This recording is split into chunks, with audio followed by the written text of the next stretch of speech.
She was nobody, a housekeeper with calloused hands and a ledger that could burn Seoul to the ground.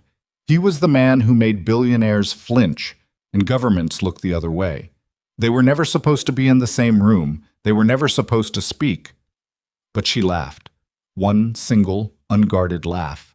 In a room full of the most dangerous men in Korea, and Kyle Sunridge looked up. That was the moment everything broke. If you've ever loved someone you were never supposed to touch, stay with me until the very end.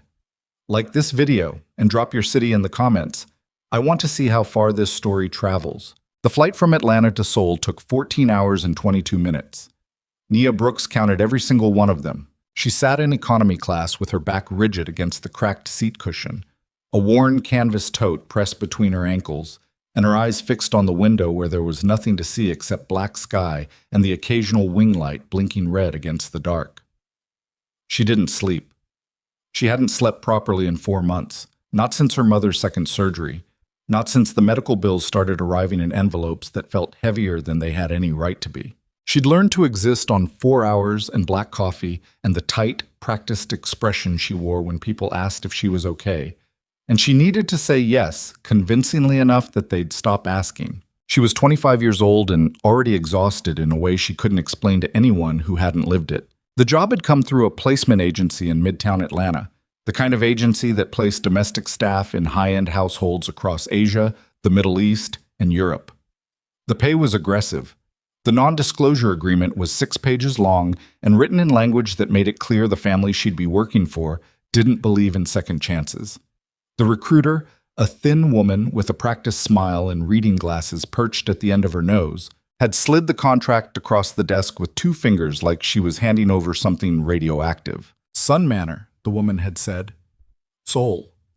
The principal is private, extremely private. You will not speak about the household to anyone outside it. You will not photograph the estate, the staff, or the principal. You will not initiate conversation with the principal unless directly addressed. You will perform your assigned duties efficiently and without drama. She'd paused there, watching Nia's face over the rim of her glasses. Are you someone who creates drama, Ms. Brooks? No, Nia had said. That was a lie, but a small one. She didn't create drama. Drama had a way of finding her regardless. She'd signed the contract because her mother's next round of treatments cost $42,000, and her brother Marcus had 2 more years of engineering school at Georgia Tech that she'd promised to help cover. The agency pay package, plus housing, plus meals, plus the quarterly bonus structure outlined on page 4, was the only thing standing between her family and a series of decisions she didn't want to think about too carefully. So she signed. She packed 1 large suitcase and a canvas tote. She called her mother, who told her to be careful, and her brother, who told her to be careful in a different way that meant watch your back, not just your step. And then she got on the plane, and she did not look down when Seoul appeared beneath the clouds. 14 hours later, like a circuit board lit up in the dark, Sun Manor was not what she expected. She'd expected grand. She'd even prepared herself for grand. But the car from the agency, a black sedan with tinted windows and a driver who had not said a single word to her since the airport, turned through a gate set into a stone wall that ran along a hillside road for what felt like a quarter mile before the house revealed itself. And grand was not the right word for what she saw. The manor sat against the hill like it had grown there, its eastern facade a long stretch of glass and dark steel framed by old pine trees that had been shaped over decades into something almost architectural themselves. The grounds were immaculate in a way that felt less like maintenance and more like control. Every hedge squared, every path edged, every light positioned to illuminate exactly what it was meant to illuminate and nothing else. There were no decorative flourishes, no fountain, no statement sculpture, just mass and precision and a silence that pressed against the car windows as they pulled around to the staff entrance. A woman named Mrs. Park met her at the door. Mrs. Park was 60, compact, dressed in a dark blazer, and communicated mostly through the precise quality of her silences. She walked Nia through the staff orientation in 45 minutes without once raising her voice or lowering her standards. Nia's quarters were on the 3rd floor of the staff wing, small, clean, a single window overlooking the eastern garden. She had 1 uniform. She had a work schedule posted inside the wardrobe door. She had a list of 11 rooms she was responsible for maintaining and a separate list of 3 rooms she was under no circumstances to enter. "The principal is in residence," Mrs. Park said at the end of the orientation, standing in the doorway of Nia's room in a way that made it clear the conversation was nearly over. "You will see him occasionally. You will not stare. You will not speak unless spoken to. You will not exist in his space any more than your duties absolutely require." "Understood," Nia said. "One more thing." Mrs. Park's eyes held hers for a beat. "The last 3 housekeeping staff who drew attention to themselves were released within the week. I am telling you this not to frighten you, but because you seem intelligent enough to receive information plainly. Do not draw attention to yourself." "I'm not here to draw attention," Nia said. "I'm here to work." Mrs. Park studied her for another moment, then gave a single nod and left. Nia sat on the edge of her narrow bed in the staff quarters of Sun Manor, pressed her palms flat against her thighs, and allowed herself exactly 60 seconds to feel the full weight of where she was and what she'd done, and how completely alone she was in this country, where she didn't speak the language and didn't know a single soul. She counted the seconds in her head. When she reached 60, she stood up, hung her uniform, and started memorizing the work schedule. She had a job to do, that was all. She kept to herself for the first 2 weeks. She learned the rhythms of the house, when the kitchen staff arrived, when the security rotation changed, which hallways were busy in the mornings, and which ones stayed quiet until noon. She learned to read Mrs. Park's moods through the speed of her footsteps on the tile floors. She learned that the east wing smelled faintly of cedar, and that the main kitchen had a broken light over the prep station that nobody had bothered to fix. She absorbed everything and revealed nothing.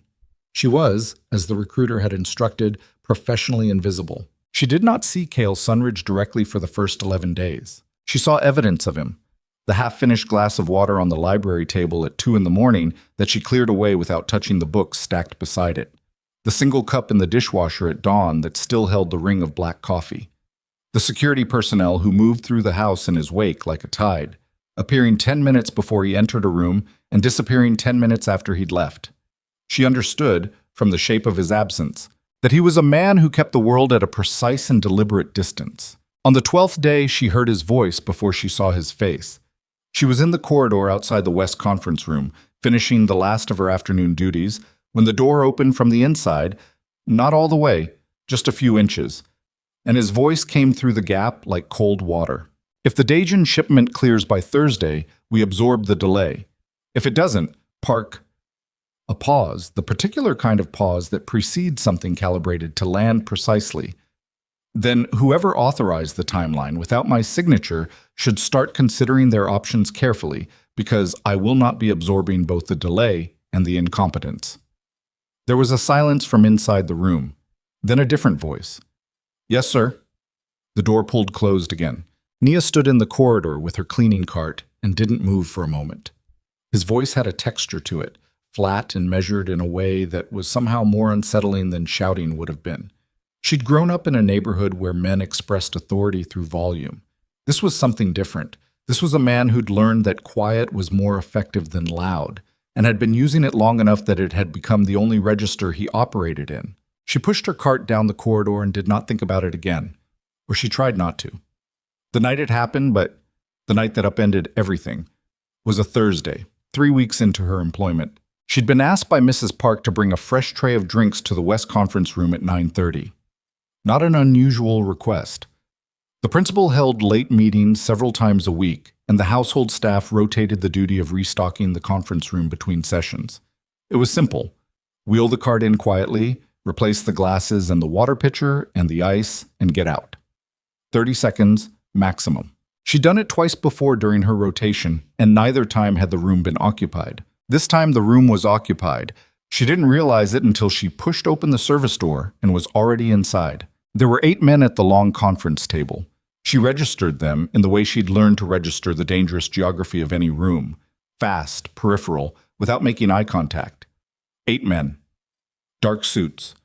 The kind of stillness that men perform when they want to project that they are unbothered by things that should bother ordinary people. And at the head of the table, with his jacket on the back of his chair and his sleeves rolled to the forearm and a set of architectural floor plans spread across the surface in front of him, was Kyle Sunridge. She had not been fully prepared for him. She'd built a picture of him from rumors and evidence and the shape of his absence through the house. She'd expected something colder, more theatrical. What she hadn't expected was the sheer absence of performance. He wasn't performing power, he simply had it, the way a room has gravity. You didn't notice it until you were already leaning. He was speaking to a man on his left, a heavy-set lieutenant whose expression cycled between deference and anxiety with very little in between. Nia kept her eyes down and began replacing the glasses with focused efficiency, working from the side table toward the cart. If she was fast, she could be out before anyone registered she'd been in. The Seo family's patience is not a resource we should be spending carelessly, Kael was saying. There are things a man can afford to lose and things he cannot. Patience is a currency. Once you've spent it, it's gone. I don't expect you to understand that, Park. You've never had to manage anything that required you to think past the end of the week. A few of the men at the table shifted almost imperceptibly. The one called Park went very still. And then, Nia didn't even feel it coming, didn't have a half second of warning. She laughed. Not loud, not long. A single, involuntary breath of laughter, sharp and genuine, surprised out of her because the delivery had been so dry, so perfectly calibrated, so exactly the kind of thing her late father would have said in the same tone while looking directly at someone who had disappointed him. It was out of her before she could catch it. The room went silent, not the ordinary silence of a pause between sentences, the particular silence of a room full of dangerous men registering an anomaly. Her hand caught the edge of the whiskey glass at the same moment her body tried to correct itself, and the glass went over and maybe 2 inches of whiskey spread across the polished mahogany and onto the floor plans. She grabbed the cloth from her cart in what felt like slow motion and pressed it to the spill, her head down, her jaw tight, her internal monologue running at approximately the volume and speed of a Category 4 weather event. 8 seconds of absolute catastrophe. She got the spill controlled. She set the empty glass upright. She did not look up. Hey. One word, quiet. From the head of the table. She looked up. Kael Sunridge was looking directly at her. Not with anger, with something she couldn't immediately categorize, which was somehow worse. His expression was neutral in the way that certain landscapes are neutral, calm on the surface, entirely unreadable underneath. You think I'm funny? He said. The room was very, very quiet. Every instinct she had told her to apologize and disappear, every survival mechanism she'd developed in 25 years, told her to make herself small and get out of the room before this became something worse than it already was. But she was also her father's daughter, and she was also very, very tired. And the truth, the absolute absurd truth, was that it had been funny. The phrasing, she said. Her voice came out steadier than she had any right to expect.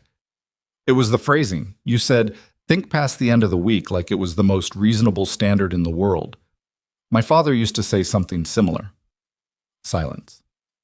Used to? Kael said. He passed 4 years ago. Another silence. A different quality to this one.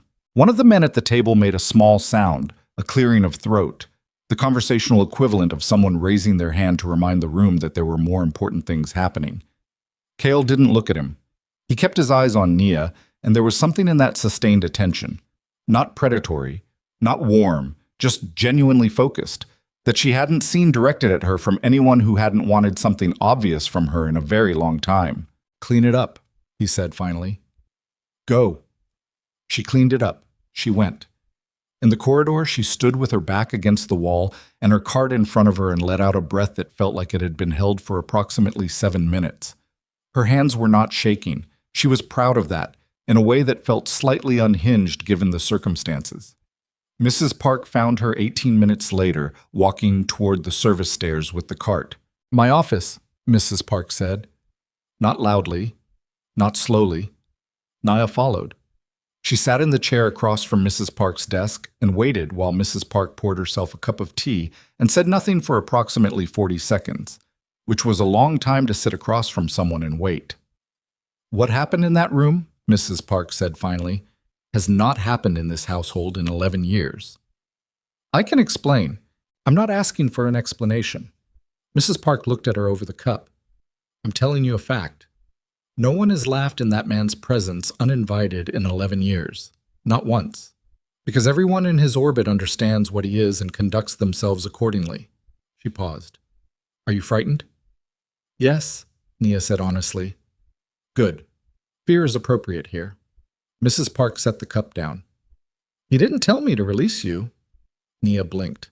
He told me, Mrs. Park said with the careful precision of someone delivering information they have not fully processed themselves, to move you to the East Wing rotation. The East Wing. The wing closest to his private quarters. The wing she'd learned in her first week was different from the rest of the house in ways that mattered. More restricted access, different schedule, different set of unspoken rules. Why? Nia said before she could stop herself. Mrs. Park looked at her with an expression that might, on another face, have been the beginning of something like sympathy. That, she said, is the question I would also very much like answered. Nia went back to her quarters and sat on the edge of her bed and stared at the wall. She thought about her mother in the hospital bed in Atlanta with the tubes and the monitors and the careful, practiced way she smiled when Nia called, trying to make the situation seem more manageable than it was. She thought about Marcus at his desk in the engineering library at Georgia Tech, surrounded by textbooks he couldn't afford without her. She thought about the 6-page NDA and the quarterly bonus and the $42,000 and all the reasons she had to keep her head down and not create drama. She thought about the way Kyle Sunridge had looked at her, not like she was a problem to be solved or a person to be used, but like she was something he was genuinely trying to understand. She hadn't been looked at that way in so long she'd almost forgotten what it felt like. Then she thought about what she hadn't told anyone, not the agency, not Mrs. Park, not a single person in this city or any city. She thought about the ledger, her father's ledger, compact, spiral-bound, filled with his careful accountant's handwriting, columns of numbers and initials and dates that had made no sense to her when she'd first found it in his home office after the funeral, tucked behind the false back of the second drawer. She'd kept it because it was his. She hadn't understood until 3 months later, when she'd started cross-referencing his notes against the news archives from the year before he died, that the numbers in those columns weren't random client accounts. They were transactions. Millions of dollars, flowing through a web of shell companies and holding accounts toward a destination she hadn't been able to trace from Atlanta. She'd brought the ledger with her because she didn't trust leaving it anywhere. She kept it in the bottom of her canvas tote, wrapped in a t-shirt, beneath everything else. She had no idea yet how close she'd brought it to the people it was about. She lay down on the narrow bed in the staff quarters of Sun Manor, and for the first time in months, she didn't count the hours until morning. She stared at the ceiling and listened to the house settle around her. The distant security rotation, the sound of wind in the pines, the city below the hill glowing orange and indifferent, and felt the specific anxiety of a person who has just stepped into a situation far larger than they understood. Somewhere on the other side of the manor, in the East Wing, a light was still on. She didn't know what it meant that he'd moved her closer. She was going to find out. The first morning in the East Wing, Nia arrived at 5:45 and found the corridor already lit. Not the overhead lights. Those were still off. The hallway running in the gray pre-dawn dimness that made the marble floors look like standing water. The light was coming from under the door at the far end. The door she knew, from her revised assignment sheet, led to Kyle Sunridge's private study. She stood with her cleaning cart at the entrance to the corridor and looked at that thin line of light for a moment longer than she should have, then turned and started at the near end, working methodically, moving the way she always moved in this house, quietly, efficiently, like someone who understood that invisibility was a skill and not an insult. She was halfway through the corridor when the study door opened. He came out in dark trousers and a white shirt that wasn't fully buttoned, carrying a coffee cup and a phone, reading something on the screen with the focused expression of a man who hadn't stopped working long enough to notice that the night had ended. He was barefoot. That detail landed somewhere in Nia's chest with an unexpectedness that surprised her. This man who ran the most feared criminal organization in Korea, standing in his own hallway in bare feet, looking at his phone like anyone else in the world who hadn't slept enough. He noticed her at the same moment she finished noticing him.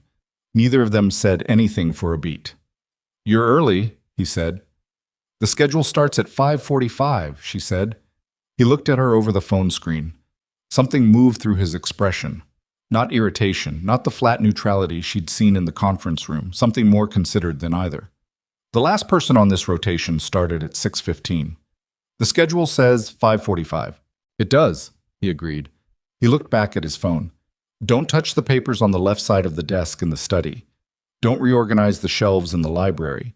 Don't throw away anything from the table by the east window, regardless of how it looks. He moved past her toward the kitchen end of the corridor. Other than that, do what you need to do. She stood there for a moment after he'd gone. Then she turned back to her cart and kept working. That was how it started. Not with anything dramatic. With a schedule and a man in bare feet and a list of things not to touch. Over the following 2 weeks, Nia mapped the East Wing the way she'd mapped the rest of the house. Through pattern and repetition and careful peripheral observation. Cale's schedule was not a schedule in the ordinary sense. It was a series of pressures that shaped his day from the outside. He was in the study by 5 most mornings. He took calls between 7 and 9 with the door closed, his voice audible through the wall as a rhythm rather than distinct words. Measured, occasionally sharp, always controlled. He ate once in the morning, lightly, and once late at night, and rarely anything in between. He moved through the manor with a deliberateness that was almost architectural. Each room he entered seemed to reorganize itself around him without anyone doing anything. She learned not to be in his direct path unnecessarily. She learned which silences meant he was concentrating and which meant he was waiting for something. She learned that the cedar smell of the East Wing intensified in the afternoon when the sun hit the south-facing windows, and that this was the time of day when the study door was most likely to be open, and that on the 3 occasions she'd come past it during that window, he'd been standing at the east window with his back to the room, not on the phone, not reading, just standing there, looking at the city with the particular stillness of someone carrying something heavy in a way they'd long since stopped expecting anyone to ask about. She did not ask about it. She was very careful not to ask about it. On the 15th day, she was returning a set of books to the library, a task Mrs. Park had added to her rotation without explanation, when she found him already there. He was sitting in one of the 2 chairs near the window, not reading the book in his hand so much as holding it, his thumb pressed to the spine, his attention somewhere else entirely. He looked up when she came in. She held up the small stack of books in a way that explained her presence without requiring either of them to speak, and moved toward the shelves. "Brooks," he said. She stopped, turned. "Yes?" "The one on top, don't put it back." She looked at the stack. The top book was a thin volume, dense economic theory, the kind of text that looked like it had been read multiple times by the dog-eared corners and the faint pencil marks she could see along some pages. She set the others on the shelf and held it toward him. He shook his head. "Leave it on the table. I'm not finished with it." She set it on the table, started to leave. "What did your father do?" he said. She turned back again, slower this time. He still hadn't moved from the chair. The book was still in his hand. He was looking at her with that same quality of sustained attention that she'd first noticed in the conference room, focused in a way that wasn't aggressive but wasn't comfortable either, the way a lens focuses on a subject without asking the subject's permission. "Accountant," she said. "Corporate." "Here?" "Atlanta. He worked mostly domestic accounts, but the firm had some international contracts near the end." She paused. She hadn't meant to add the last part. "Before he died?" Cale said nothing for a moment. "How old were you?" 21. Another pause. He turned the book over in his hands once, a slow rotation. "My mother died when I was 20, he said. Not offering it, not performing grief, just setting a fact down between them, the way you'd set down something heavy that you'd been carrying at an odd angle for a while. Nia didn't say she was sorry. She'd had enough people say it to her to know what it was worth. "Did it get easier?" she said instead. He looked at her with an expression she couldn't fully read. "No," he said. "You get better at carrying it." She nodded. That she understood. She left the library. She stood in the corridor for a moment with her hands loose at her sides and felt the precise, unwelcome sensation of a wall coming down somewhere inside her that she'd worked very hard to keep standing. She went back to work. The conversations after that were not planned. They were the natural outcome of 2 people occupying the same space at irregular hours, both of them more awake than anyone else in the house, both of them carrying weights they'd long since stopped explaining to other people. They happened in the kitchen at odd hours. Him pouring coffee, her finishing a late task, the house asleep around them. In the library, during the afternoon window when the sun hit the cedar. In the corridor outside the east-facing window after midnight once, when neither of them had been sleeping and neither of them had asked why. He talked about the business in abstractions at first. Strategic pressures, the difficulty of building anything durable in an environment built on leverage and distrust.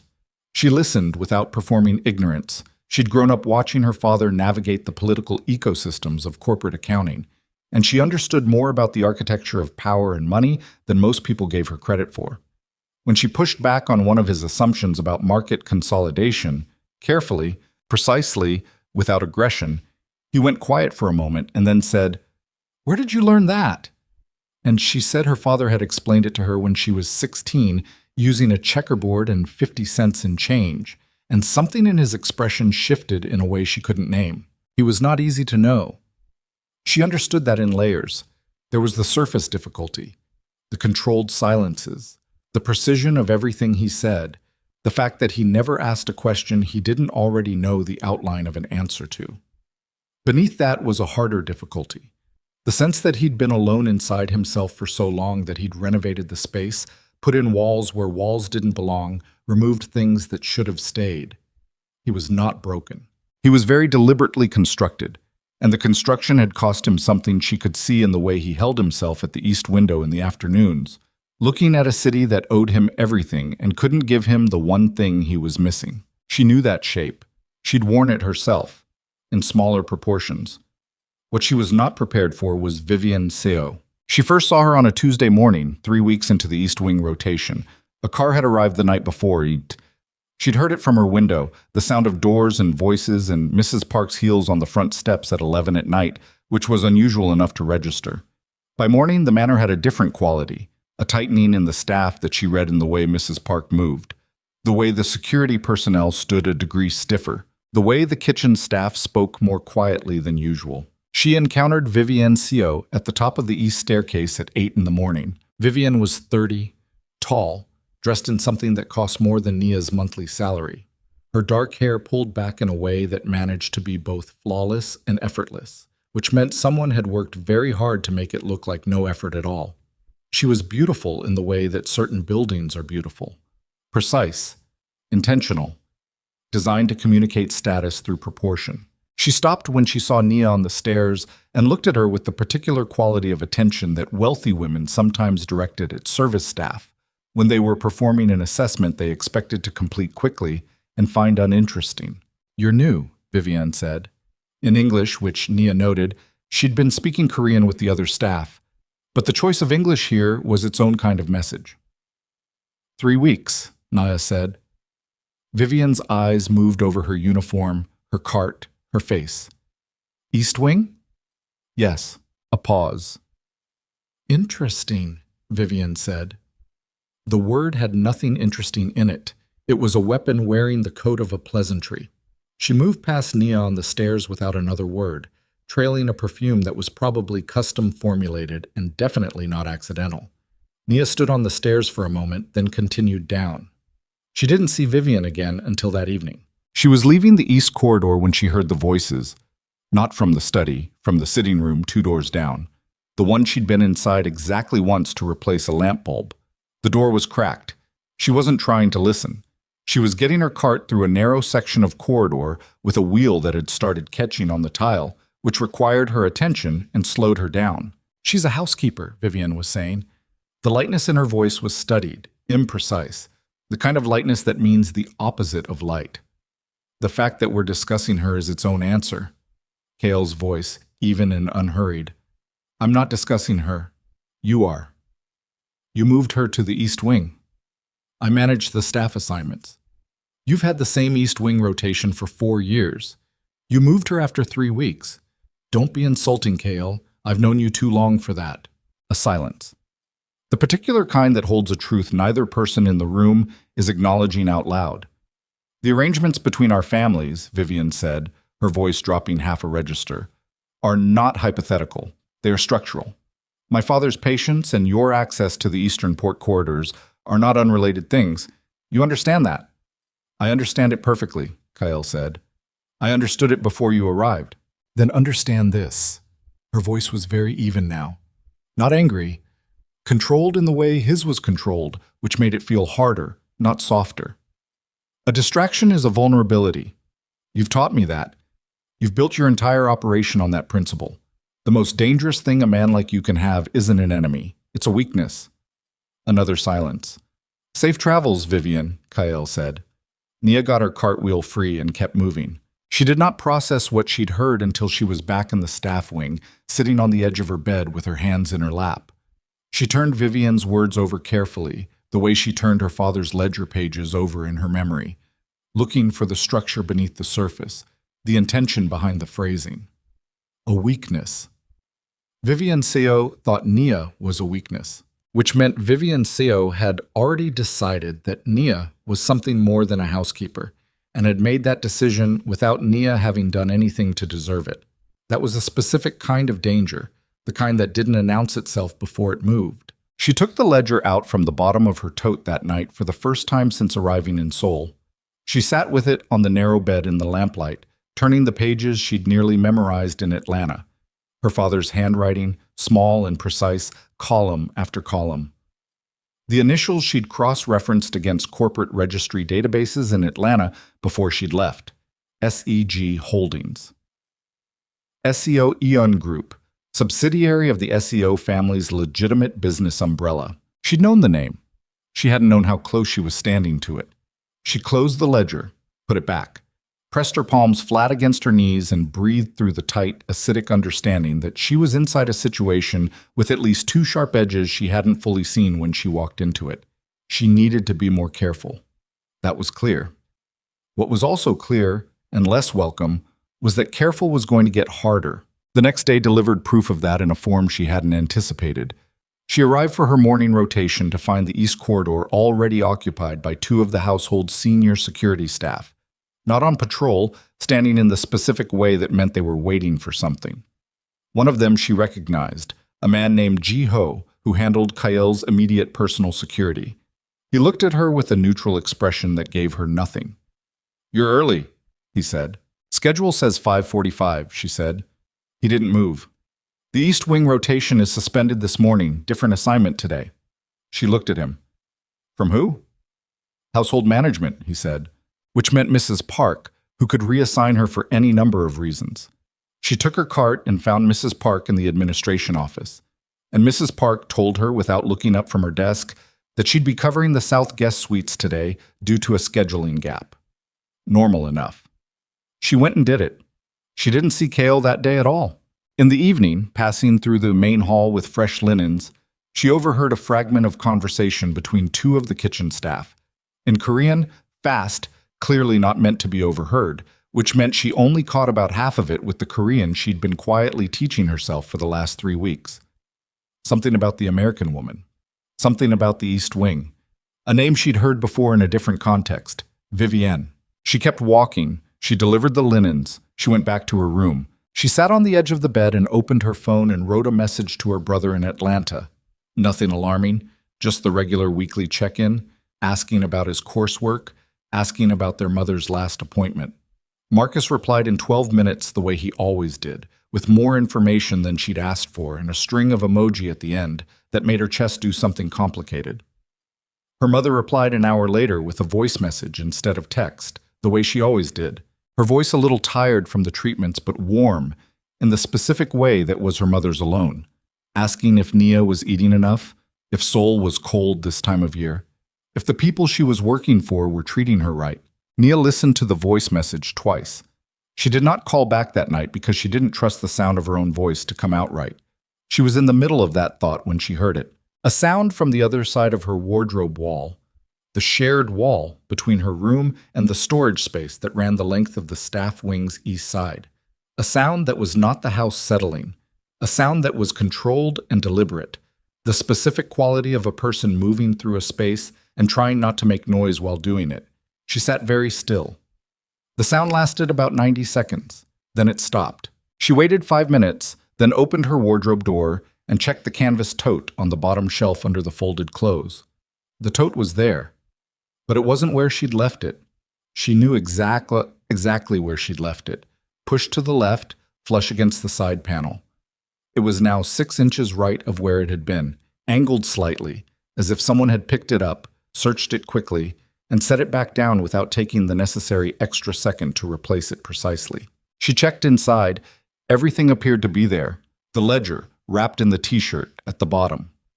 She sat back on her heels on the floor of her room and felt the cold, clarifying rush of adrenaline that comes not from fear of something immediate, but from understanding, clearly and suddenly, that you are already inside the danger you thought was still ahead of you. Someone in this house knew about the ledger, or suspected, or was looking for something they believed she had, which meant someone in this house had a reason to be looking. She rewrapped the ledger. She put the tote back. She stood up and stood in the middle of her small room for a long moment, thinking about exits, about leverage, about the fact that she was 25 years old in a foreign country with no allies, and a piece of evidence in her wardrobe that at least one person in this household was willing to enter her room to find. She thought about going to Mrs. Park. She rejected that in the same second she considered it. She thought about leaving. She rejected that more slowly because of Atlanta and $42,000, and Marcus and the voice message she hadn't been able to call back. Then she thought about the east corridor, the study door slightly open, the way Kyle had set down a fact about his mother with the careful honesty of someone who had learned to say hard things plainly, the way he'd listened to her, actually listened, not performed listening, when she'd pushed back on the market consolidation argument. She was in a house full of people she couldn't trust. She was not certain she could trust him either, but she was increasingly certain that he was the only one in this building who might actually want to know what was in that ledger, and that whatever he did with that information, it would not be quiet, and it would not be small, and standing beside that was considerably more dangerous than standing alone. She took the ledger out of the tote again.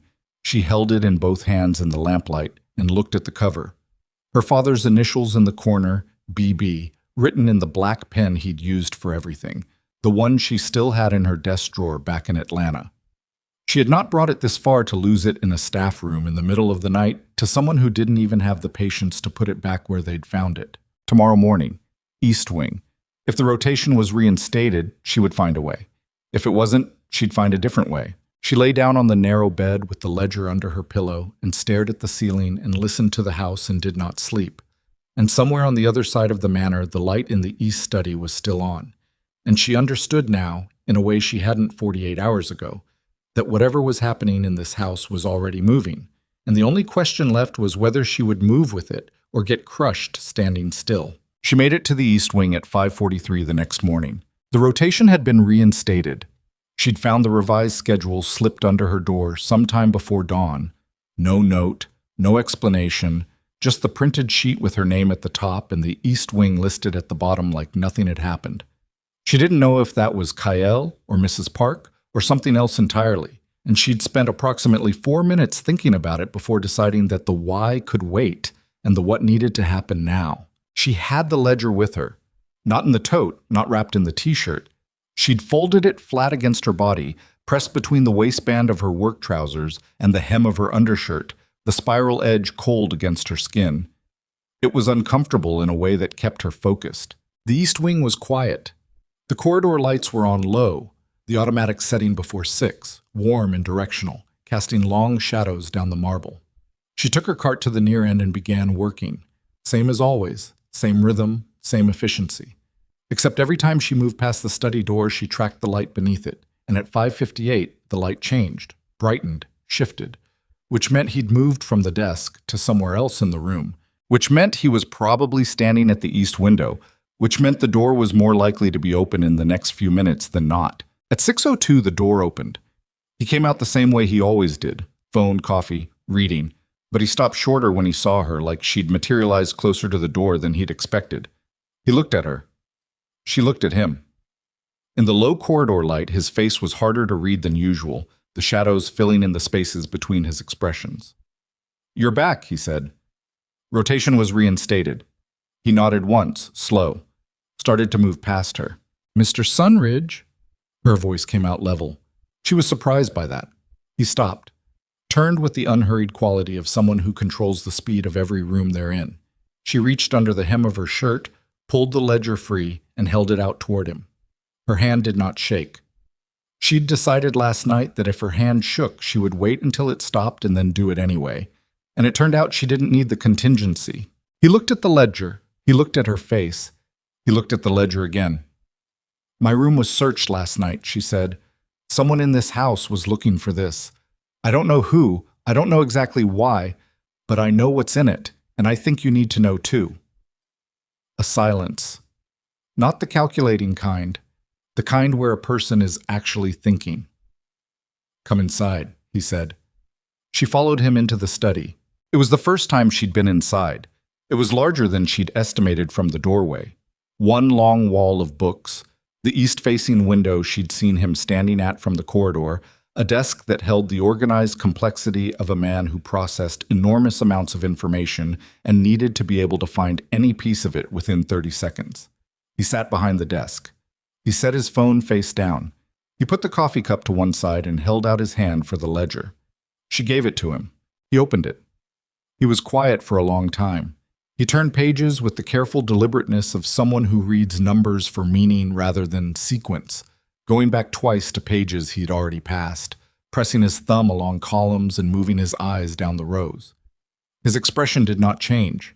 That was, she was learning, the most unsettling version of him, the one where nothing showed because everything was being processed somewhere she couldn't see.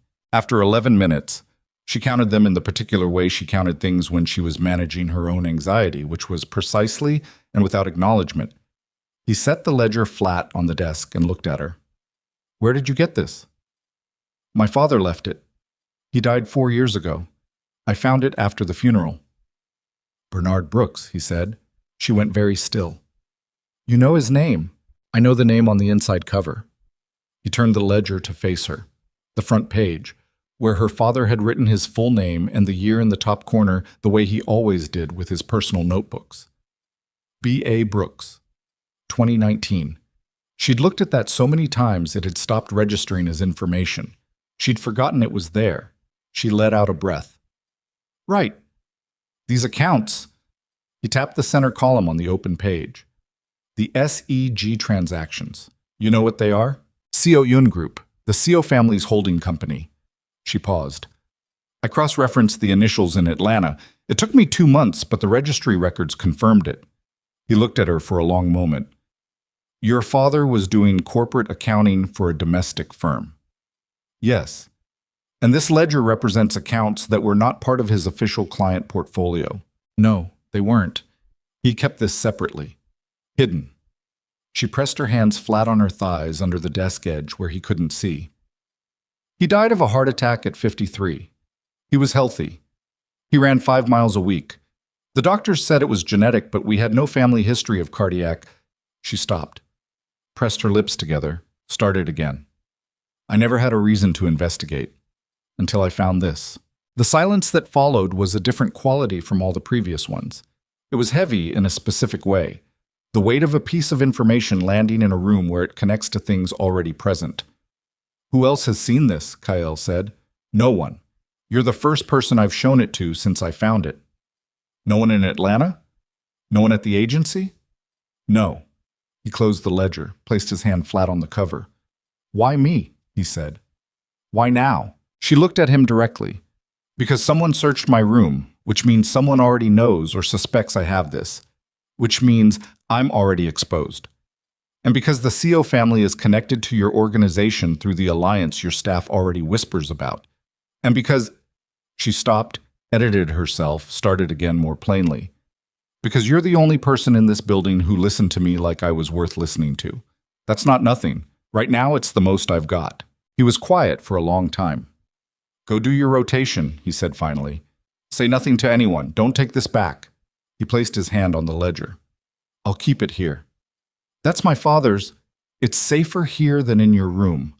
His voice wasn't hard about it, just factual in the way that made argument feel beside the point. "You have my word that nothing happens to it." She looked at the ledger on his desk. She thought about her father's handwriting. She thought about the sound in the storage wall last night. She thought about the 6 inches of displacement in a canvas tote that most people would have missed. She nodded. She left. She got through the rest of the morning rotation on the specific autopilot that comes from having made a decision you can't unmake and needing to function anyway. She cleaned the corridor. She restocked the east sitting room. She changed the linens in the secondary guest suite. She did all of it with the mechanical precision of someone whose body is completing tasks while their mind is somewhere else entirely, processing, recalculating, trying to map the new shape of a situation that had been complicated before and was now something else. She was in the main hall at 9:30 when Mrs. Park found her. Mrs. Park had a specific walk for specific situations. Her everyday walk was brisk and purposeful. Her walk when she was managing a logistical problem was faster and more precise. The walk she was using now was neither of those. It was slower, deliberate, the walk of someone delivering something they had not chosen to deliver. "My office," she said. Nia followed her. Mrs. Park closed the office door. She did not sit down, which was unusual. She stood behind her desk with both hands resting on the surface and looked at Nia with an expression that was doing the specific work of remaining neutral while containing something that was not neutral at all. "There has been a complaint," she said, "regarding a missing item." Nia said nothing. "A necklace. From this collection maintained in the West display case." Mrs. Park's voice was even. "It was reported missing this morning. The household has been informed. Security is conducting a review." "I don't go into the West display room," Nia said. "It's not on my rotation." "Your rotation was adjusted last week." "Adjusted to exclude the West Wing, not include it." "The adjustment documentation apparently reflects otherwise," Mrs. Park said, and something in the way she said apparently told Nia everything she needed to know about how Mrs. Park felt about the documentation. "Someone altered it," Nia said flatly. Mrs. Park looked at her for a long moment. "The necklace is a family piece, pre-war. It has significance beyond its monetary value." She paused. "You understand what I'm telling you?" "I understand that someone wants me to look guilty of something I didn't do," Nia said. Her voice came out harder than she intended, and she didn't correct it. "I understand the timing. I understand what's happening. And I need you to know that I have not been in the West display room and I have not touched anything in that collection." Mrs. Park was quiet. "Do you believe me?" Nia said. Another silence. Longer. "What I believe," Mrs. Park said carefully, "is not the determining factor here." Nia's jaw tightened. She made herself breathe through it. "Who reported it?" Mrs. Park did not answer that directly. But her eyes moved, just slightly, barely a millimeter of lateral motion, involuntary, toward the East Wing corridor direction, and that was answer enough. Vivian Seoul. Nia stood in Mrs. Park's office with the specific clarity that comes from understanding a threat completely, not approximately, not theoretically, but in the full, cold detail of someone who can see exactly how the next 24 hours unfold if she doesn't do something to change the trajectory. Vivian had searched her room, or had it searched, had found the ledger or suspected its presence, had not been able to take it. Maybe Nia had come back before the search was complete. Maybe the person sent couldn't identify what they were looking for. Maybe the ledger had been too well hidden. And so she'd moved to the backup plan, remove Nia through disgrace. A stolen heirloom. Documentation altered to place Nia in the right room. Clean, efficient, and the kind of thing that would have worked perfectly on a woman with no standing, no allies, and every reason to disappear quietly. "I need to speak to Mr. Sunridge," Nia said. Mrs. Park's expression shifted. "That is not—" "I understand protocol. I'm asking you to make an exception." She held Mrs. Park's eyes. "You told me on my first day that I seemed intelligent enough to receive information plainly. I'm asking you to receive something from me the same way. This accusation is manufactured, the documentation was altered, and the person behind it has a reason to want me out of this house that has nothing to do with the necklace. If I leave before I can demonstrate that, something much worse than a missing piece of jewelry happens in this household." She stopped. "I need 10 minutes with him." Mrs. Park looked at her for a long time with an expression Nia couldn't fully read. Not doubt exactly, more like a person watching something they'd been expecting arrive sooner than anticipated. "Wait here," Mrs. Park said. She left the office. Nia stood in the empty office and breathed. In through the nose.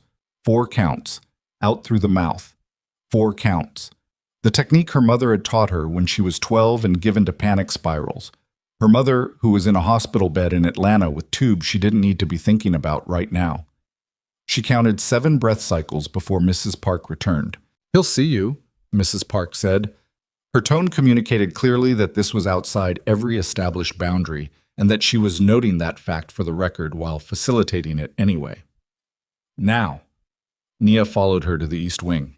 She had never been in the study with the door closed before. When Mrs. Park pulled it shut behind her, the room contracted. Not physically, but in the way that spaces contract when the ordinary architecture of exit and entrance suddenly feels weighted.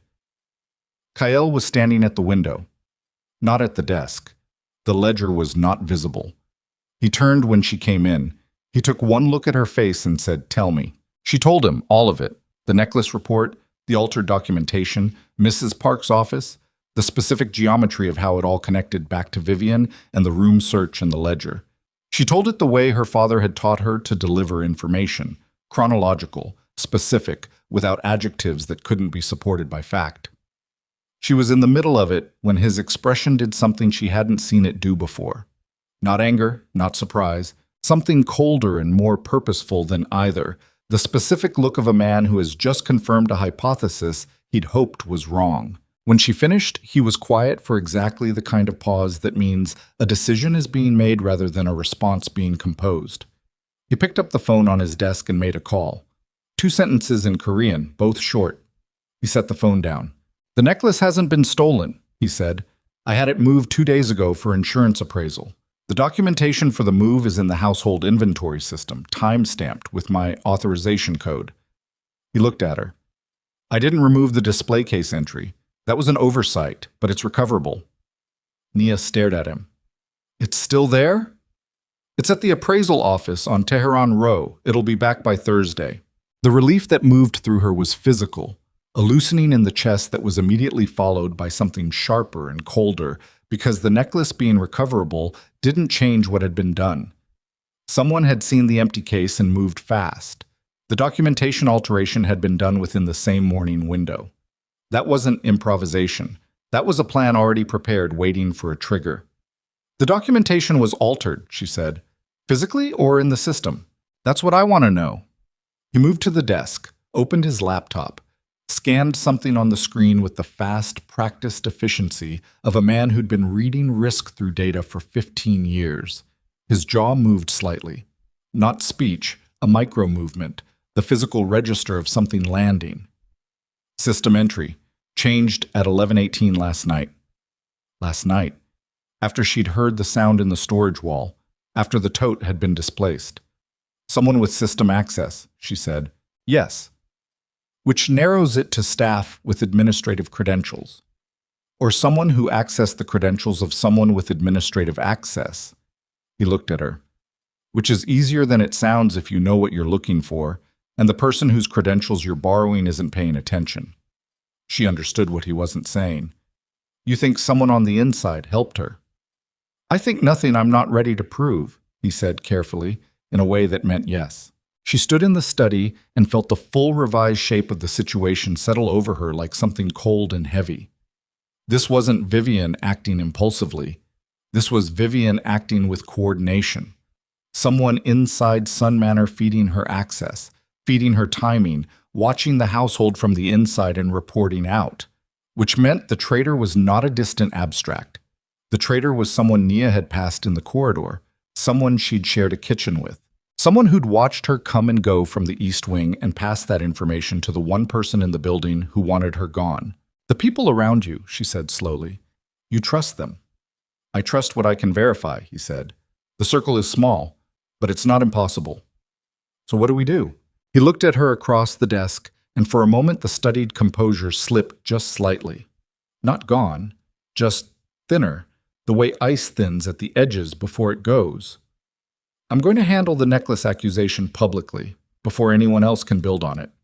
He said it with the flat certainty of a man who had never needed to escalate his voice to communicate finality.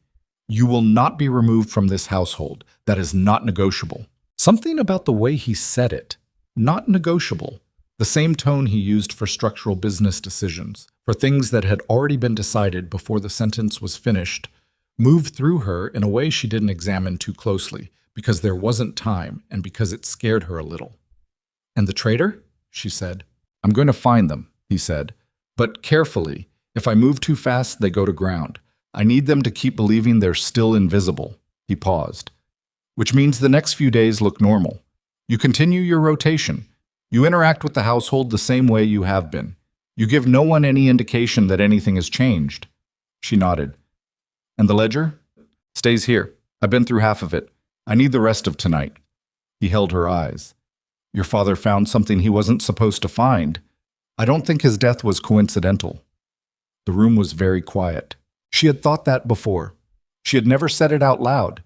She had never heard anyone say it out loud. The thing about thoughts you've been carrying in isolation for 4 years is that hearing them spoken in someone else's voice makes them real in a different, heavier way.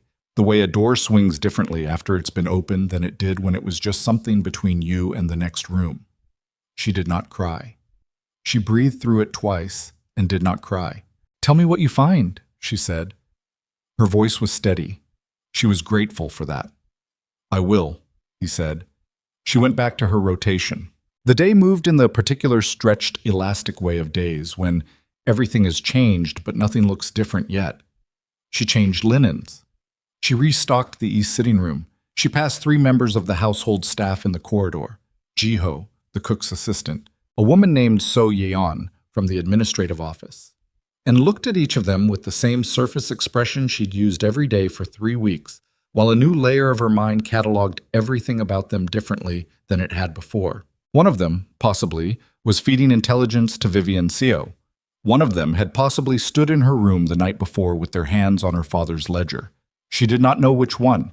She did not know how to find out without alerting them that she was looking. She went to the east corridor at noon with a fresh set of restocking supplies and found the study door closed, which meant he was working, which meant the ledger was in his hands and her father's careful handwriting was being read by the most dangerous man in Seoul. And she held that thought for a moment in the corridor and felt, against all practical wisdom, something that was almost close to relief. That was when So Yeon appeared at the end of the corridor. So Yeon was 28, administrative staff, the kind of quiet and efficient that blended easily into the background of any room. She'd worked at Sun Manor for 4 years. She handled scheduling, documentation, correspondence. Nia had noted without thinking much about it, a particular habit of appearing near conversations without appearing to be listening to them. "Nia," she said, in English, the second person in this house to speak to her in English, which she registered now with a different weight than she had with Vivian. "Can I speak with you?" "I'm in the middle of my rotation," Nia said. "It's quick." So Yeon glanced down the corridor in both directions. A small gesture, nearly invisible. The kind of thing a person does when they want to confirm who can see them. Nia's internal alarm system, which had spent the last 24 hours running at a sustained high frequency, went up another register. "Okay," she said carefully. So Yeon moved closer. Her voice dropped. "I need you to know," she said, "that I didn't alter the documentation willingly." She stopped, swallowed. Her composure, which had seemed like a permanent feature of her face, was cracking at the corners in a way that looked like genuine fear rather than performance. "She has something on me, on my family. I didn't have a choice. I thought it was just paperwork. I didn't know it was going to be used to—" The study door opened. Both of them went silent.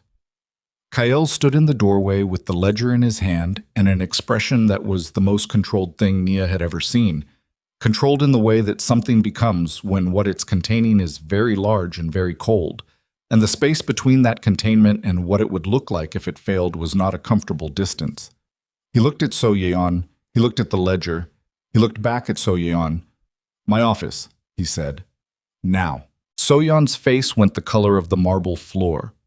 Nia stood in the corridor as So Yeon moved past her toward the study, and before the door closed, she caught one more look at Kael's face. And what she saw there was not anger, exactly. It was the specific, terrible focus of a man who has just confirmed something he suspected and is now deciding what to do with that confirmation, and whose definition of consequences was considerably wider and more permanent than most people's. The door closed. The corridor was silent.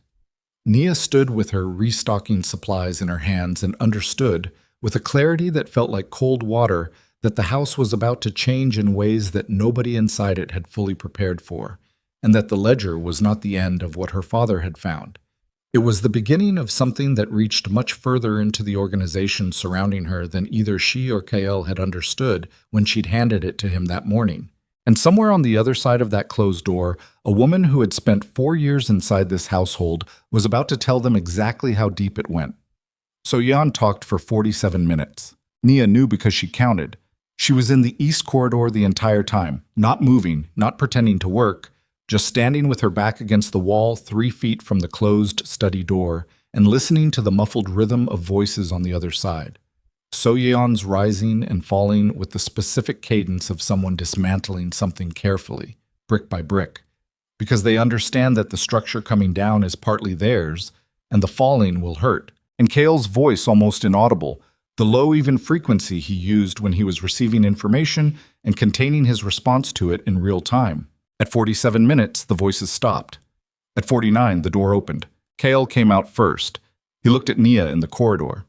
Not surprised to find her there, not particularly, and his face was doing the controlled thing again, but differently than before. Before, the control had been surface level, a professional habit. What she was looking at now was the kind of control that costs something, the kind you hold because the alternative is something you can't afford in the next 30 minutes, regardless of what it costs you later. "Come in," he said. So-yeon was sitting in the chair across from the desk, both hands in her lap, her eyes red but dry. The specific exhaustion of someone who has been frightened for a long time and has just put down the weight of managing that fear and doesn't yet know what the absence of it feels like. She looked at Nia when she came in with an expression that was somewhere between apology and the hollow relief of someone who has confessed something and is waiting to find out what it costs. Kael closed the door. He stood behind the desk but didn't sit. He picked up the ledger and set it back down. A small motion, but it had the quality of a period at the end of a sentence. 4 people, he said. To Nia, not to So-yeon. So-yeon already knew. 4 members of the household staff have been feeding information to the CO family for the past 14 months. So-yeon is one of them. She has names. Nia looked at So-yeon. So-yeon looked at the floor. She didn't know about your father, Kael continued. She didn't know what the ledger contained. She was told you were an intelligence risk, that you'd been placed here by a competing organization, and that the documentation needed to be altered to remove you cleanly. He paused.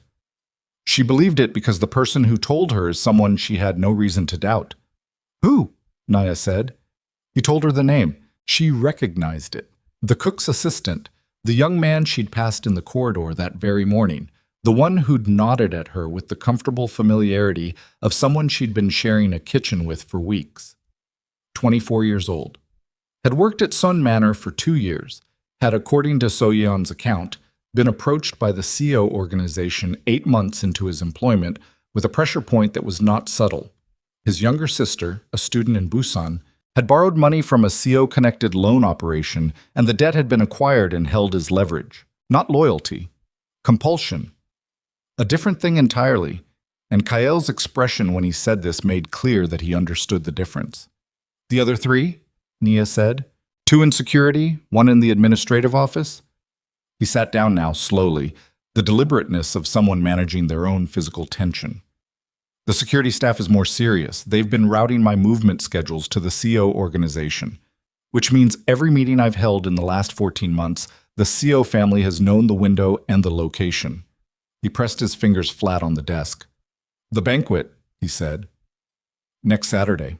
The Alliance Summit with every major family in Seoul. They've known the venue, the seating arrangement, and the security rotation for 6 days. The room was very quiet. Nia understood what she was hearing.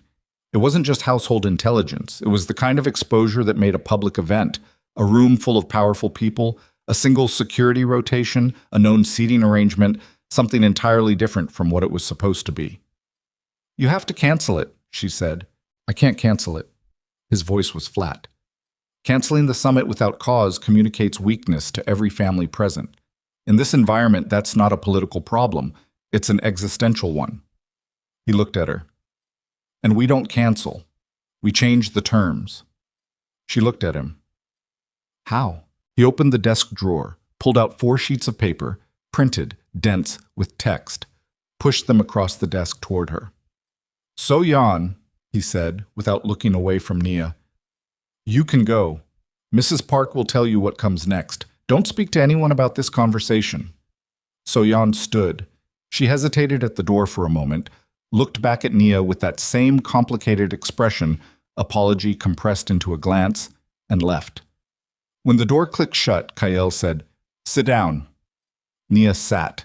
"The ledger," he said, "documents 14 years of laundering. The CO organization has been running clean money through a series of corporate holding structures, 7 of them, layered, each one legitimate on paper. The entry point is a logistics company in Incheon. The exit is a private equity vehicle registered in Singapore." He tapped the printed sheets. "Your father traced 6 of the 7 layers. He was 1 company away from the Singapore exit when he died." She pressed her hands flat on her knees under the desk edge. "He was going to report it." "He was going to report it," Kael confirmed. "To a financial crimes division contact he'd been cultivating for 2 years. I found his name in the margin of page 23. An investigator. I verified the name this morning." Nia looked at the ledger on the desk. At her father's initials in the corner. B.A. Brooks. 2019. He'd have been 49 that year, running 5 miles a week. Healthy. Building a case in secret, column by column, in a spiral notebook he kept behind a false panel in his second drawer because he was careful and because he understood that what he'd found was the kind of thing that ended people who found it. He'd been careful. It hadn't been enough. "I'm going to finish what he started," Kael said quietly. Not gently. Gently wasn't his register, but with a directness that had the specific weight of something decided rather than something said.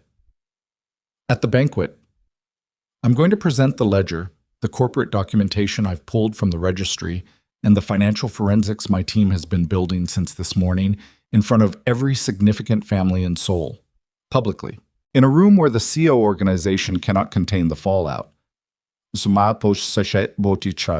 She stared at him. "That's the trap." "That's the trap," he said. "They're expecting to use that room. I'm going to use it first. And if they move before the banquet, they won't. They need the room. They need the audience. Whatever they've planned for Saturday requires witnesses, but it's a political move, not a physical one. They want to leverage the alliance structure, not blow it up. That's their constraint." He looked at her steadily. "But you need to understand something. The moment I present that ledger publicly, the CO organization knows exactly where it came from. They know you brought it. They know your name." She held his eyes. Her heartbeat was doing something irregular that she was managing through the simple expedient of refusing to acknowledge it. "I know. The exposure doesn't end at the banquet," he said. "Not for you." "I know." He was quiet for a moment, looking at her with that focused quality she'd learned to read by now. Not a question exactly, more like a check. The thing you do when you want to confirm that someone is where they say they are before you move forward with something that depends on them staying there. "Okay," he said. "Here's what we do." The next 5 days moved at 2 speeds simultaneously, glacially slow on the surface and at a full sprint underneath. On the surface, Sun Manor functioned exactly as it always had. The 4 compromised staff members continued their duties, unaware that Kael knew their names. Nia continued her east wing rotation, moving through the corridors with the same efficiency and careful invisibility she'd practiced since week 1. The banquet preparations proceeded. The catering coordination, the security arrangements, the formal correspondence, all of it running on exactly the tracks the CO organization had been watching for 6 days.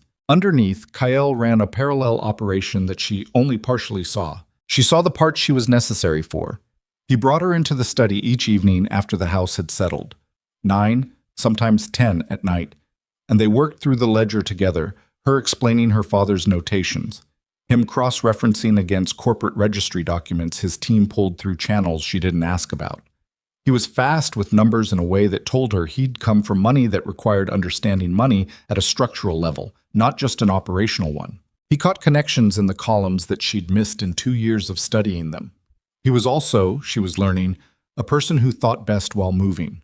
He covered the distance between the desk and the east window and back again in a continuous slow circuit while he processed. And after the first 2 nights, she stopped registering it as restlessness and understood it as the way his mind worked through problems that required all of it. On the third night, somewhere past 11, she said, "Can I ask you something that's not about the ledger?" He was at the window. He turned his head. "Your mother," she said.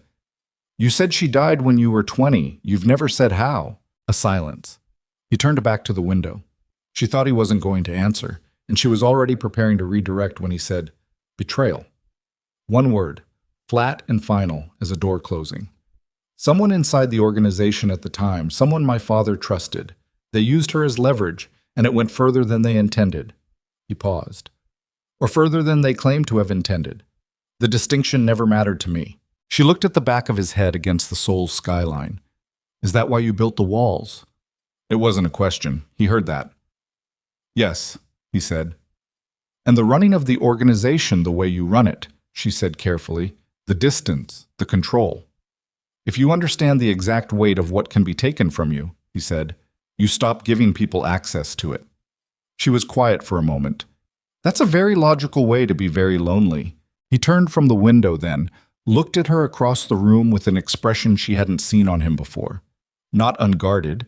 He was never unguarded, but something very close to it. The thing that lives just on the other side of a wall that has developed a fracture.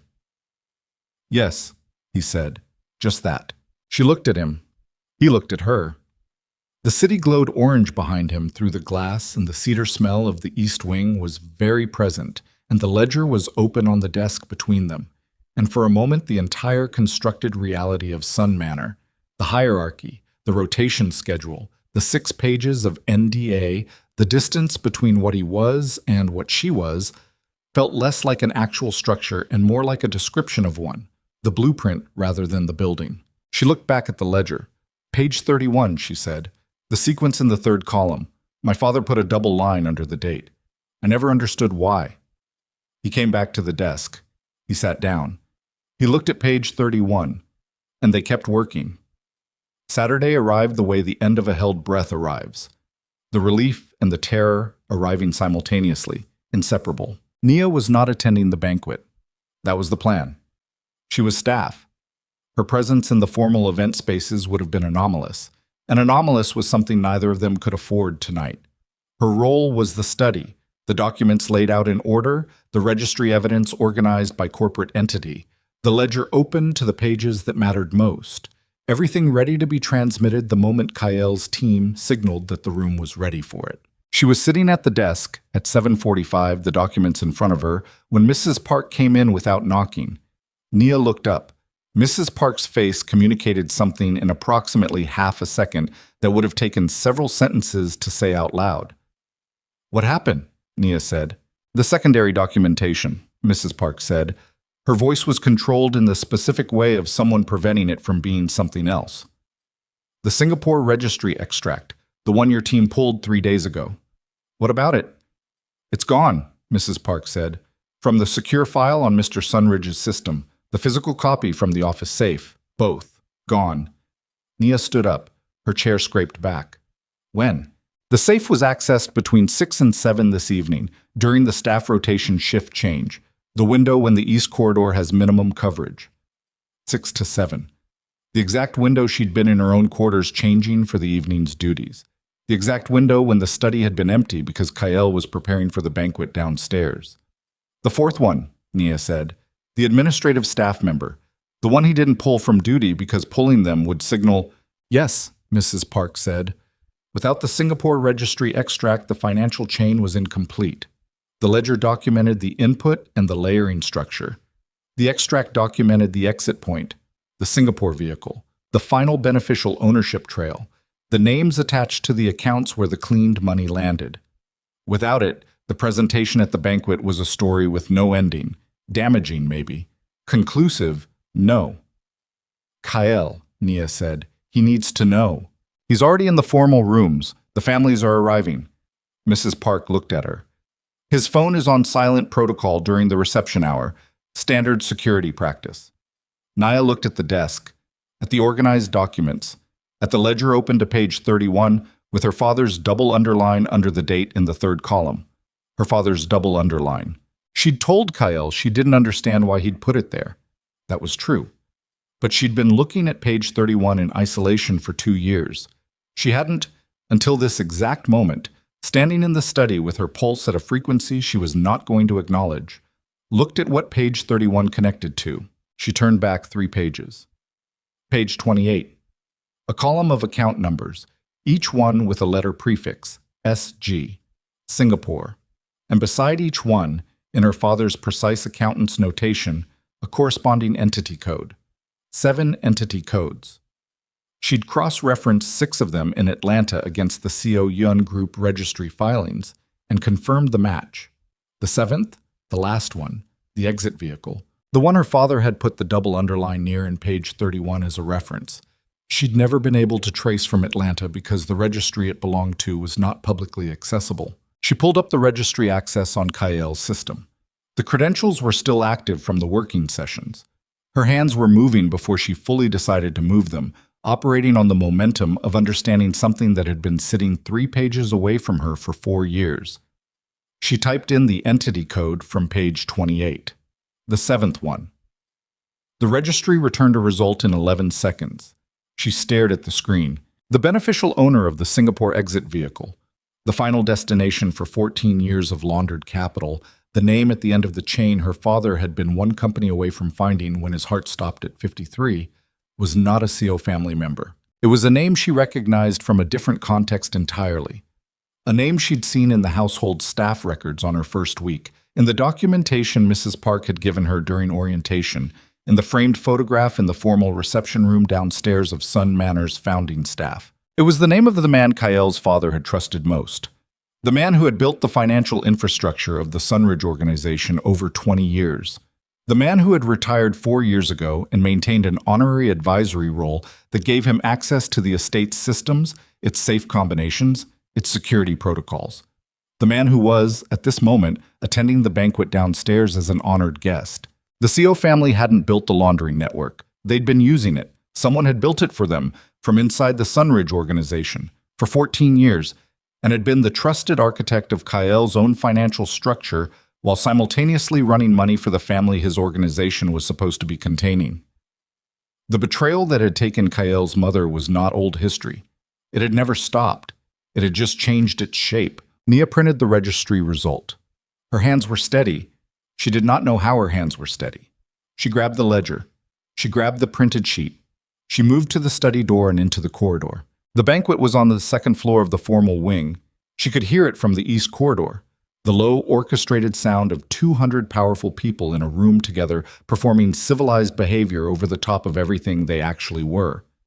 The security at the formal wing entrance was doubled tonight, both men she recognized from the household rotation, both of them looking at her with the specific neutral alertness of personnel who were not going to let her through on staff credentials alone. She stopped in front of them.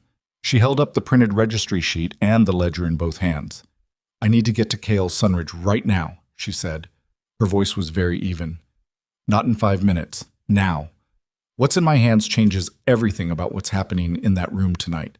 And if you make me wait in this corridor to find out I'm telling you the truth, we will all spend the rest of the evening explaining why we didn't move faster." The 2 men looked at each other, looked at her, looked at each other again. One of them reached for his earpiece. Inside the formal room, 200 people sat in rows of silk and power and cultivated menace, while Vivian Seo stood at the front of the room in ivory silk with the confident posture of someone whose plan has been running on schedule. And her father, silver-haired, immaculate, with the particular ease of a man who had not worried about exposure in a very long time, sat 3 seats from the head table with the expression of someone watching a performance they've already seen and know the ending of. Kyle was at the head table. He had been told, through the earpiece he hadn't removed during the reception, that Nia Brooks was at the formal wing entrance with something he needed to see. The message had taken 37 seconds to reach him from the moment the security guard pressed his earpiece. He'd processed it in approximately 4, asked one clarifying question. Is she asking to come in or telling you she needs to? Received the answer and made his decision. He stood up from the head table. Every eye in the room tracked the movement. At the front of the room, Vivian paused mid-sentence in the remarks she'd been delivering to the assembled families, her composure holding by precisely the quality of control it took to hold it in a room where losing it was not an option.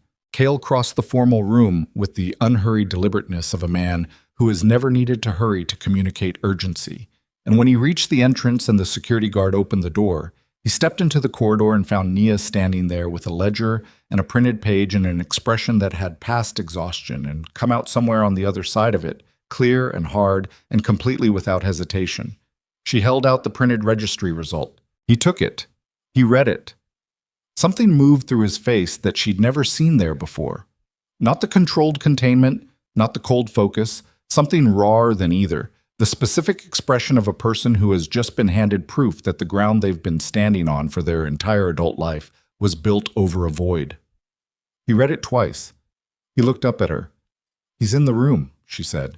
Cale's jaw tightened. One muscle. Once. And then the control came back, complete and absolute, but different from how it had looked before. Not the control of someone managing their distance from the world, but the control of someone who has decided exactly what they are about to do and is simply moving toward it. He turned back toward the door of the formal room. In his right hand, the printed registry page. In his left, the ledger she'd pressed into his hands at 6 a.m. weeks ago in a corridor where she'd been invisible and he'd been the most feared man in Seoul, and neither of them had understood yet what the other one was carrying. He put his hand on the door. He looked back at her once. Just once. The look had something in it that was not strategy and not assessment, and not the professional focus she'd cataloged over weeks of early mornings and late nights in the East Wing. She gave him a single nod. He pushed the door open and walked back into the room, and the sound of 200 people recalibrating their attention to him came through the open door like a tide, and Nia stood in the corridor with her heart slamming against her ribs, and her hands finally shaking now that there was no one left to be steady for. And she watched the door swing shut behind him, and understood that whatever happened in the next 20 minutes was going to be the thing that determined everything that came after. She counted the seconds by her own heartbeat. It was not a reliable instrument.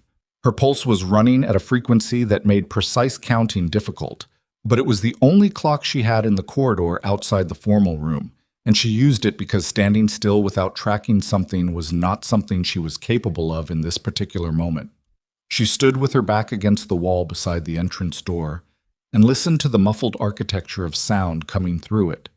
The low, structured register of a room full of people performing composure over the top of whatever was actually happening. And she breathed, and she counted, and she did not allow herself to think past the next 30 seconds. At what she estimated was 4 minutes, the sound inside the room changed. Not loud, not chaotic. A shift in register. The specific quality of a room full of people recalibrating simultaneously, the way a forest goes quiet before weather. Then a voice she recognized even through 2 inches of paneled door. Kyle's, even and unhurried, carrying the way his voice always carried. Not through volume, but through the absolute absence of anything uncertain in it. She couldn't make out the words. She didn't need to. She could read the shape of it. At 7 minutes, a different voice. Older. The controlled timbre of someone who has spent decades performing confidence as a survival mechanism and is now performing it under conditions it was not designed for. She didn't recognize the voice, but she recognized what it was doing. Managing, deflecting, recalibrating in real time. At 9 minutes, Vivian Seo's voice, high and precise, and stripped of the studied lightness Nia had heard in it before. This was the voice underneath that one. It was afraid. At 11 minutes, the room erupted. Not violence. Voices, multiple, overlapping, the specific chaos of 200 people processing the same information at different speeds and with different stakes attached to it. Nia pressed her palm flat against the door without pushing it open and felt the vibration of it through her hand like something physical. Then silence. The fast, complete silence of a room that has been brought back to order by a single presence. Kael's voice again. One sentence. She felt the room settle around it even from the corridor. At 14 minutes, the door opened from the inside. 2 security personnel came through first, moving with the brisk directional purpose of men executing a specific instruction. Between them, unhurried in his movements, but held with the unmistakable clarity of a man who has run out of options, was the silver-haired figure she'd seen in the framed photograph. Park Sung-jin, the man who had built the Sunridge organization's financial architecture for 20 years, the man whose name was on the Singapore registry, the man who had been trusted absolutely by Kael's father, who had held an advisory role that gave him access to every system and safe in Sun Manor, and who had used that access for 14 years to run a parallel financial operation for the CO organization from inside the house of the man who considered him family. He did not look at Naya as he passed. He looked at the floor with the specific expression of someone who has made their calculation and found the numbers don't work anymore and is now simply managing the interval between that discovery and whatever comes next. She watched him go. Then Kael came through the door. He was holding the ledger in his left hand and the printed registry page in his right, and his face had the controlled, contained quality she knew well. But there was something different in it now. Not cracked, not soft, but changed in the specific way that things change when they've been through a temperature they weren't designed for and come through it still whole, but altered. He looked at her when he came through the door and stopped. "It's done," he said. She looked at his face. "All of it?" "All of it." He looked down at the ledger in his hand for a moment. Then he held it out to her. "This belongs to you." She took it. She held it in both hands. It was lighter than it had always felt. Or maybe she was just more tired than she'd understood. From inside the room, she could hear the organized complexity of 200 people processing an earthquake while trying to maintain the social architecture of a formal dinner, which was its own kind of absurdity that she felt distantly and without much energy to spare for it. "Vivienne," she said, still inside, with her father. His voice was flat, but the flatness was doing a different kind of work than usual. Not concealment, more like a man walking very carefully over ground he knows is unstable. "The Seo family's position in the alliance structure is finished. What they do with that going forward is their problem. I'm not in the business of outcomes I can't control." And Park Sung-jin, a pause. The first one she'd heard from him in the entire evening that contained something that wasn't tactical. "He'll be handled," he said. "Carefully, completely." He stopped. "He was at my mother's funeral. He stood at the grave and said something to me about carrying on. I was 20 years old. He said it the way he said most hard things, plain, without inflection. The emotional weight communicated entirely through the specific restraint of someone who has decided not to perform what they feel because performing it would reduce it to something smaller than it actually is. I've been thinking about that for about 11 minutes. She looked at him. "I'm sorry," she said. Not the automated kind. The kind that knows it can't fix anything and says it anyway because the acknowledgement is the only honest thing available. He looked at her for a moment. "Thank you," he said, which she understood to mean more than the two words. They stood in the corridor outside the formal room while the organized sound of consequence moved through the house around them, and for the first time since she'd arrived in Seoul, she felt the specific exhaustion that comes not from fear or vigilance, but from the lifting of both simultaneously. The weight that you don't notice until it's gone because you've been carrying it so long, it started to feel like your own body. The next week was not clean. Nothing about it was clean. The financial crimes investigation began the following Monday, initiated by a regulatory authority contact of Kael's who had apparently been building a separate case file for 8 months and needed the Singapore exit documentation to complete it. The ledger, her father's ledger, Bernard Brooks' careful spiral notebook with his initials in the corner, was entered into evidence as primary documentation. A regulatory attorney came to Sun Manor on Tuesday morning and sat across from Nia in the East sitting room for 3 hours, asking her questions about her father's employment, his client portfolio, his methodology, the discovery of the notebook, and the chain of custody from Atlanta to Seoul.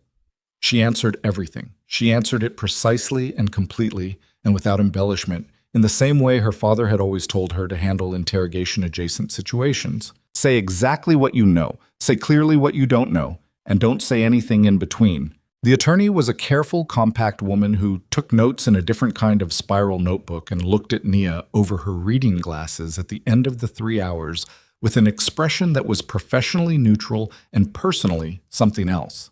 "Your father's contact," the attorney said, "the investigator he'd been building the case with. He retired 18 months ago, but he's been briefed." She paused. He said Bernard Brooks was one of the most meticulous sources he'd ever worked with. He said he'd been waiting for someone to bring this in since your father died. She closed her notebook. I thought you should know that. Nia sat with that for a moment. Thank you, she said. The attorney left. Nia sat in the east sitting room for a while after that, in the afternoon cedar smell light, with her hands in her lap, thinking about her father running 5 miles a week and keeping his notebook behind a false panel and building a case column by column in secret for people he trusted to eventually use it. He hadn't survived long enough to see it used. The notebook had survived instead and traveled from Atlanta to Seoul in the bottom of a canvas tote and had ended up doing exactly what he'd built it to do. That felt like something. She didn't have a precise word for what it felt like, but it felt like something that mattered. Park Sung-jin was transferred to a secure facility 3 days after the banquet without public announcement. The legal architecture of what he had done was complex enough that the proceedings would take months, possibly years. But the immediate threat, his access to the Sunridge organization's systems, his proximity to Kyle, the ongoing intelligence channel to the Seo family, was severed completely and immediately. The other 4 compromised staff members were dealt with separately and with the deliberateness that Nia observed from the periphery, and didn't ask the full details of, because some things were Kyle's to handle in the way Kyle handled things, and she'd long since accepted that his world and her world overlapped in some places and didn't in others, and the overlap was not the whole picture of either of them. So-yeon was not removed from the household. That decision was Kyle's, and when Nia asked him about it, carefully, not challenging, genuinely asking, he said that compulsion was not the same as complicity, and that the distinction mattered because the organization he was building was either something principled or it was something else, and the choice of which it was belonged to him, and he'd already made it.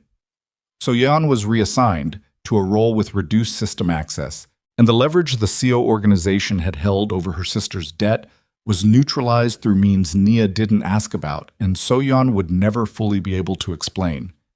A week later, passing Nia in the East Corridor, So-yeon stopped. She didn't say anything for a moment. Then she said, "I'm sorry," in English, the language she'd chosen before, and her voice held the weight of someone who means it entirely and understands that meaning it doesn't make it sufficient. "I know," Nia said, and she did. And that was what it was. The Seo family's formal alliance position collapsed within the month. Not dramatically. These things never collapsed dramatically in this world. They eroded, piece by piece, as other families quietly recalculated their positions, and the Seo organization's leverage points turned out to be connected to the financial structure that was now in the hands of a regulatory investigation. Vivian Seo left Seoul for the family's secondary residence in the south. Nia didn't see her again. She thought about her sometimes, not with anger, or not only with anger, but with the particular complicated feeling of someone who understands that Vivian had been playing a game she'd been raised inside and had used the tools the game provided. That didn't make any of it acceptable. It made it human in an ugly way that Nia didn't feel the need to resolve into something simpler. Her mother called on the Thursday of the second week after the banquet. It was early morning. The time difference meant her mother was calling at 9 in the evening from Atlanta. And Nia was in the East Corridor with her cart, the same corridor she'd been assigned to for weeks now, the same marble floors and cedar smell and low morning light. She stepped into the empty East sitting room to take the call. Her mother's voice was stronger than it had been in months. Not fully strong. The treatments did what they did, and the body took time. But the particular quality in it that had been thinned by exhaustion was fuller, like something that had been tuned back up. "The billing office called," her mother said. "They said the account's been settled, all of it. The next treatment cycle, the follow-up, the rehabilitation consultation." A pause. "Nia, what did you do?" "I worked," Nia said. "That's not what I'm asking." "I know." She leaned against the sitting room wall. Outside the window, Seoul was doing what Seoul did in the early morning, moving fast and indifferently in the way of cities that have been important for a very long time and have stopped needing to announce it. "I found something. It helped some people who needed it. It cost some people who deserved it." She paused. "It was Dad's, actually. In a way." A silence. Her mother knew what that meant and what it didn't mean, and what couldn't be said in the space between. "Is it finished?" her mother said. Most of it. She thought about the regulatory proceedings, about the months of legal process still ahead, about the things that were done and the things that were still moving. The part that needed me is finished. Are you safe? Yes, she said. And it was true. Her mother was quiet for a moment. Then she said, He sounds like you'll miss him. Nia blinked. I didn't say anything about... You didn't have to. Her mother's voice was dry and warm and entirely familiar in the specific way of people who have known you long enough to hear what you don't say. I'm your mother. I'm not blind. She didn't answer that directly. She asked about Marcus, who was apparently in the final stage of a project that had consumed the last 6 weeks of his engineering program and was surviving on instant noodles and determination. She asked about the neighbors, the doctor's schedule, the small, ordinary infrastructure of the Atlanta life that had been running without her for months. She stayed on the call for 40 minutes, sitting in the east sitting room of Sun Manor while Seoul moved outside the window. And when she hung up, she sat quietly for a little while longer with the phone in her lap and something in her chest that felt like a door that had been jammed shut for a long time, shifting slightly on its hinges. She went back to her cart.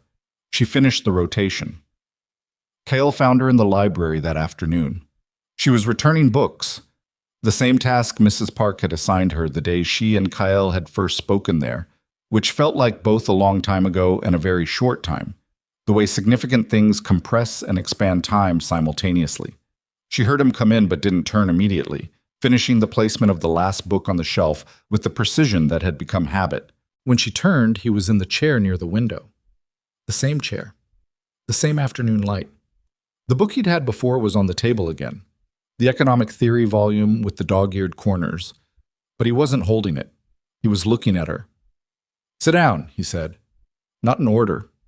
The quiet version of an invitation from a man who hadn't had much practice with invitations. She sat in the other chair. For a moment, neither of them said anything. The library settled around them with the particular patience of rooms full of books. They'd seen things before. They could wait. Marcus, he said. Your brother. Engineering. She looked at him. I had his tuition account addressed, the remainder of the program and the graduate application fees. He said it the way he said most things, factual, without performance. He'll get a notification from the university this week. I've kept my name out of it. Institutional scholarship is the language they'll use. She stared at him. Kyle, it's not a gift, he said. It's a correction. Your family paid a debt they didn't owe. Your father built a case that took 14 years and cost him everything, and ended something that should have been ended 14 years ago. The correction is overdue. She looked at him. The afternoon light was doing the same thing it always did, hitting the cedar paneling, warming the room, making the space feel temporarily disconnected from whatever was outside it. You can't correct a death, she said.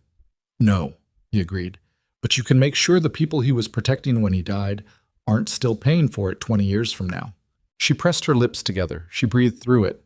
She did not cry, but it was a near thing, and he saw that it was a near thing, and he didn't look away, which was its own kind of thing. Thank you, she said. Came out quiet. He nodded. Another silence, different from the ones before, softer at the edges. I've been thinking, he said, about the business degree. She blinked. Sorry? You mentioned it early on, that you'd had to defer it. He held her eyes. Sun Manor operates several corporate entities with legitimate financial oversight needs, complex enough to be interesting. The position would accommodate a part-time enrollment structure, and the compensation would be KL. He stopped. She looked at him across the space between the two chairs and felt the full complicated weight of everything that had happened in this house since she'd arrived with one suitcase and a canvas tote and a plan to be professionally invisible. And she felt the specific irony of how completely that plan had failed and how much of what she had now, her mother's bills settled, Marcus's tuition cleared, her father's ledger finally doing what he'd built it to do, existed precisely because the plan had failed, because she'd laughed at the wrong moment in the wrong room and spilled whiskey across a conference table and been looked at by a man who hadn't looked at anyone in 11 years. Say the actual thing, she said. Don't put it in a job description. He was quiet for a moment. Something moved through his face that she'd learned to read over weeks of early mornings and late nights. The specific expression of a man who has processed an enormous amount of information and has arrived at a conclusion he'd been resisting and has decided to stop resisting it. "I don't want you to leave," he said. "That's the actual thing." She held his eyes. "I'm not easy," she said. "I push back. I ask questions you don't like. I laugh at the wrong moments. I know. I'm not going to change that. I know that too." His voice was even, but there was something underneath the evenness that was different from how it had always been.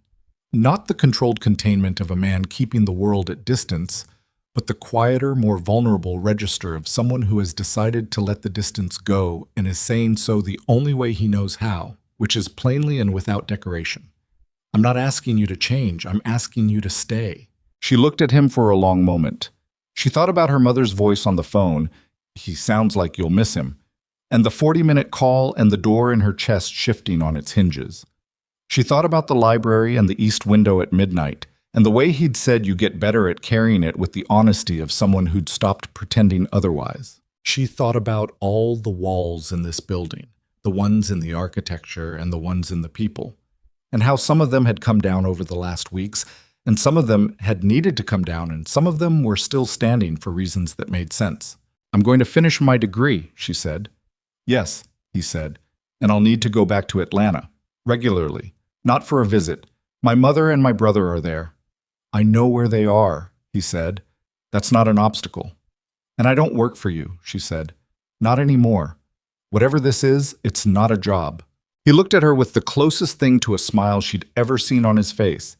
Not wide, not performed, just a small, genuine alteration of his expression that contained something she hadn't seen there before, and that made him look briefly, completely, like an ordinary person. "No," he said. "It's not a job." She let out a breath, slow, the kind you don't know you've been holding until you hear it leave. She looked at the book on the table between them, the economic theory volume with the dog-eared corners. "What are you on?" He looked at it. Chapter 9. "Chapter 9 is wrong," she said. "The consolidation model in Chapter 9 doesn't account for labor cost variance in emerging markets. My father explained why when I was 16, with a checkerboard." He looked at her. "Show me." She picked up the book. She turned to Chapter 9.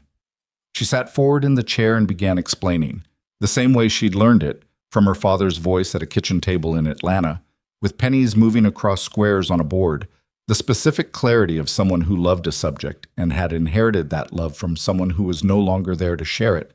And Cale Sunridge leaned forward in his chair across from her and listened with the full, focused quality of a man who had spent 11 years listening to nothing that mattered and had just remembered what it sounded like when something did. The sun moved across the library floor while they talked. Seoul moved outside the window, indifferent and enormous and constant. The cedar smell of the east wing settled around them like something that had always been there and had simply been waiting for the right people to stop moving long enough to notice it. Weeks later, on a Tuesday evening, in the corridor outside the room where she'd first spilled whiskey across a conference table and accidentally laughed in front of the most dangerous men in Seoul, Kyle stopped her in the hallway. He wasn't coming from the study. He wasn't on his phone. He was simply standing there, which was unusual enough that she stopped and looked at him. "I've been thinking," he said, "about what started this." She knew what he meant. The whiskey. "The laugh," he said. He held her eyes. "I had been in rooms full of people for 11 years. Correct people. Careful people. People who understood exactly what I was and conducted themselves accordingly." He paused. "I hadn't heard anything unguarded in this building in 11 years. And then you laughed. Not at me. Not a performance. Just, you laughed because something was funny and you couldn't help it." He looked at her with the direct, uncalculated quality she'd come to understand was what his face looked like when it wasn't working. That was the first sound I'd heard in a very long time that didn't have something underneath it. She looked at him. "It cost me a glass of whiskey." "It cost me considerably more," he said. And the small, genuine version of his almost smile appeared again. "I'm not complaining." She took his hand. Not dramatically, not with the weight of ceremony, the way you take the hand of someone you've decided to stand next to, simply and without needing to announce it, because the standing next to is the announcement. His hand closed around hers. He looked down at it for a moment, the way you look at something you weren't sure you'd be allowed to have. Then he looked up. and the city of Seoul moved outside the windows of Sun Manor, and the house settled around them in the particular way of structures that have held large things and are now holding something quieter and more durable. And there was nothing left to prove and no one left to outmaneuver and no more walls between them worth spending energy on. She had come here invisible. She was leaving. Not tonight, not soon, maybe not for a long time, but eventually, and on her own terms, as herself. All of herself. The daughter who finished what her father started. The sister who kept her promises. The woman who had laughed in the wrong room at exactly the right moment and accidentally broken through the 11 years of silence around a man who had forgotten what an unguarded sound could do to the architecture of a life built entirely on control. Her father would have approved of the accounting. She was certain of that. He'd always said the numbers balanced eventually. You just had to stay in the room long enough to see it. She stayed.